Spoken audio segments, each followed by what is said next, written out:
कुछ महत्वपूर्ण पल आते हैं और उस समय की समाज की मनस्थिति और नेतृत्व की क्षमता उस पल को कैप्चर करके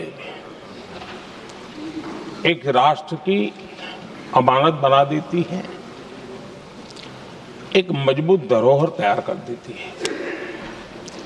मैं समझता हूं कि भारत के संसदीय लोकतंत्र के इतिहास में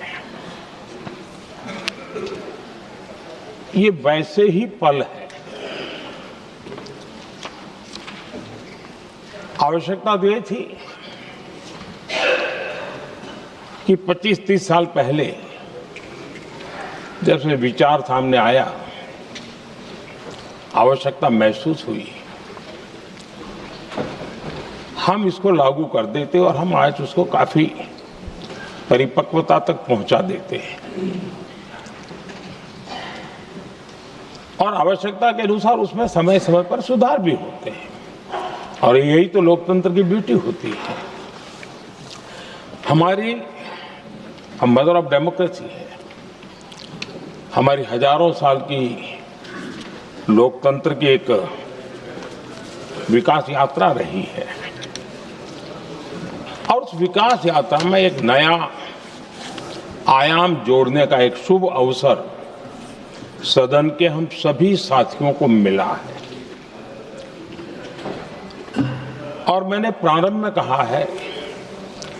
कि हम सब भाग्यवान हैं कि हमें ऐसे महत्वपूर्ण और देश की आधी आबादी को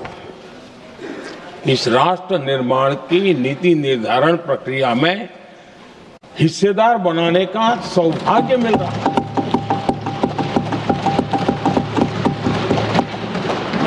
ये हम लोगों के लिए सौभाग्य है और मैं चाहता हूं कि मेरे सभी माननीय सांसद, मैं इधर उधर की आज बात करना नहीं चाहता हूं, हम सभी सांसद इस महत्वपूर्ण अवसर को जाने न दें। हम भारतीय सब मिल करके देश को नई दिशा देने जा रहे हैं। हमारी शासन व्यवस्था को संवेदनशीलता से भरने का एक सार्थक प्रयास करने के लिए जा रहे हैं और मुझे विश्वास है कि इस मंथन से जो अमृत निकलेगा वो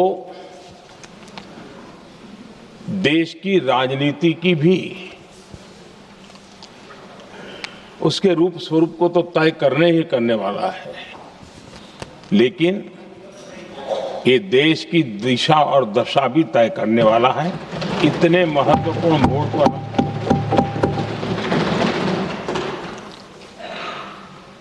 आदरणीय अध्यक्ष जी,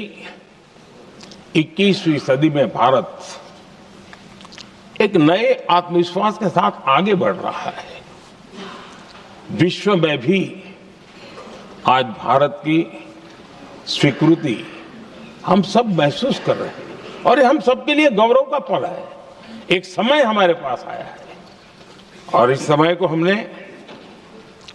एक विकसित भारत के संकल्प के साथ जोड़ा है और मैं पक्का मानता हूं कि विकसित भारत का मतलब केवल उत्तम प्रकार के रेल, रास्ते, इंफ्रास्ट्रक्चर या कुछ आर्थिक प्रगति के आंकड़े, सिर्फ इतने से ही विकसित भारत की सीमित कल्पना वाले हम लोग नहीं हैं। हम चाहते हैं कि विकसित भारत जिसके नीति निर्धारण में साच अर्थ में